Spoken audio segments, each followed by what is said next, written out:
ముఖ్యమైన తేదీ గురించి తెలుసుకుందాం. దీనిలో భాగంగా జూలై 11ని మనం వరల్డ్ పాపులేషన్ డేగా సెలబ్రేట్ చేసుకుంటాము. ప్రపంచ జనాభా సమస్యలు, పునరుత్పత్తి, ఆరోగ్యం మరియు హక్కుల ప్రాముఖ్యత గురించి అవగాహన పెంచడానికి ప్రతి సంవత్సరం జూలై 11న ప్రపంచ జనాభా దినోత్సవాన్ని జరుపుకుంటాము.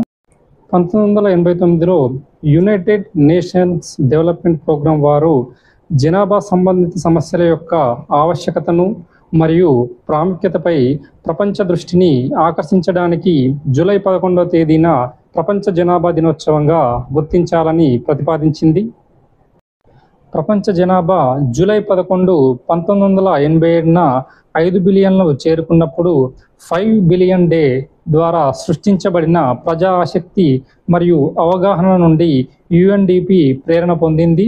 2024 థీమ్ వచ్చేసి leave no one behind, count everyone.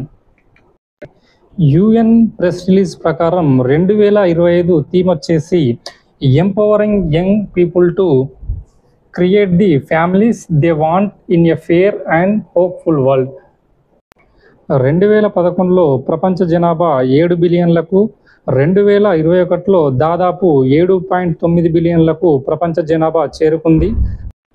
2030లో 8.5 బిలియన్లకు, 2050లో 9.7 బిలియన్లకు మరియు 2100 సంవత్సరంలో దాదాపు 10.9 బిలియన్లకు పెరుగుతుందని అంచనా వేయడం జరిగింది.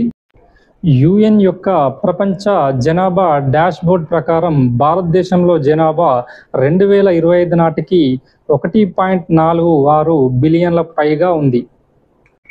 మరొక ముఖ్యమైన తేదీ జూలై 18. జూలై 18ని నెల్సన్ మండేలా అంతర్జాతీయ దినోత్సవంగా జరుపుతారు. నెల్సన్ మండేలా అంతర్జాతీయ దినోత్సవం జూలై 18న అతని జన్మదినం సందర్భంగా ప్రతి సంవత్సరం అతని జ్ఞాపకార్థం సెలబ్రేట్ చేస్తారు. ఈ రోజును 2009 నవంబర్లో యుఎన్ఓ అధికారికంగా ప్రకటించింది. మొదటి యుఎన్ మండేలా దినోత్సవాన్ని జూలై 18, 2010లో నిర్వహించబడింది.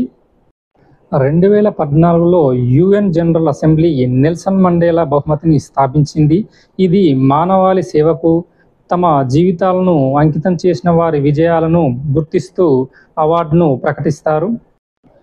దక్షిణాఫ్రికా జాతి వివక్ష వ్యతిరేక కార్యకర్త మరియు రాజకీయ నాయకుడైన నెల్సన్ మండేలా గారు 1994 నుండి 1999 వరకు దక్షిణాఫ్రికా అధ్యక్షుడిగా పనిచేశారు. ఇతను చేసిన సేవలకు గాను 1993లో నోబెల్ శాంతి బహుమతి లభించింది. 1990లో భారత ప్రభుత్వం భారతరత్నతో సత్కరించింది. భారతరత్న పొందిన భారతీయేతరులలో నెల్సన్ మండేలాతో పాటు ఖాన్ అబ్దుల్ గఫర్ ఖాన్ గారు కలరు. మండేలా గారి యొక్క ఆత్మకథ లాంగ్ వాక్ టు ఫ్రీడమ్. మరొక ముఖ్యమైన తేదీ జూలై 29. జూలై 29ని ఇంటర్నేషనల్ టైగర్ డేగా సెలబ్రేట్ చేస్తారు. ప్రతి సంవత్సరం జూలై 29న ప్రపంచవ్యాప్తంగా పులుల సంరక్షణ ప్రాముఖ్యతను తెలియజేసేందుకు అంతర్జాతీయ పులుల దినోత్సవాన్ని జరుపుకుంటాము. ప్రపంచవ్యాప్తంగా పులుల సంరక్షణ మరియు నిర్వహణను పెంపొందించడానికి అన్ని దేశాలను ఏకం చేయడం లక్ష్యంగా ఈ దినోత్సవాన్ని జరుపుకోవాలని జూలై 29, 2010న సెయింట్ పీటర్స్బర్గ్లో ప్రకటించారు. ఈ జీవులు ఎదుర్కొంటున్న సవాళ్ల గురించి మరియు వాటి భవిష్యత్తును కాపాడుకోవడానికి చేస్తున్న ప్రయత్నాల గురించి అవగాహన పెంచుకోవడానికి ఈరోజు ఒక వేదికగా పనిచేస్తుంది. ఇదే క్రమంలో భారత్లో ఉన్న టైగర్ రిజర్వ్ల గురించి చూస్తే ప్రస్తుతం భారతదేశంలో 58 టైగర్ రిజర్వ్లు కలవు. భారతదేశం ఇటీవల 2 కొత్త టైగర్ రిజర్వ్లను గుర్తించింది. దీంతో భారతదేశంలో టైగర్ రిజర్వ్ల సంఖ్య 58కి చేరుకుంది. 57వ టైగర్ రిజర్వ్ కనుక చూస్తే దాని పేరు రతపాని వన్యప్రాణుల అభయారణ్యం. ఇది మధ్యప్రదేశ్లో కలదు. దీన్ని 2024 డిసెంబర్లో గుర్తించారు. 58వ టైగర్ రిజర్వ్గా మధ్యప్రదేశ్లోని మాధవ్ నేషనల్ పార్క్ను 2025లో గుర్తించారు. దీంతో మధ్యప్రదేశ్లోని టైగర్ రిజర్వ్ల సంఖ్య 9కి చేరుకుంది.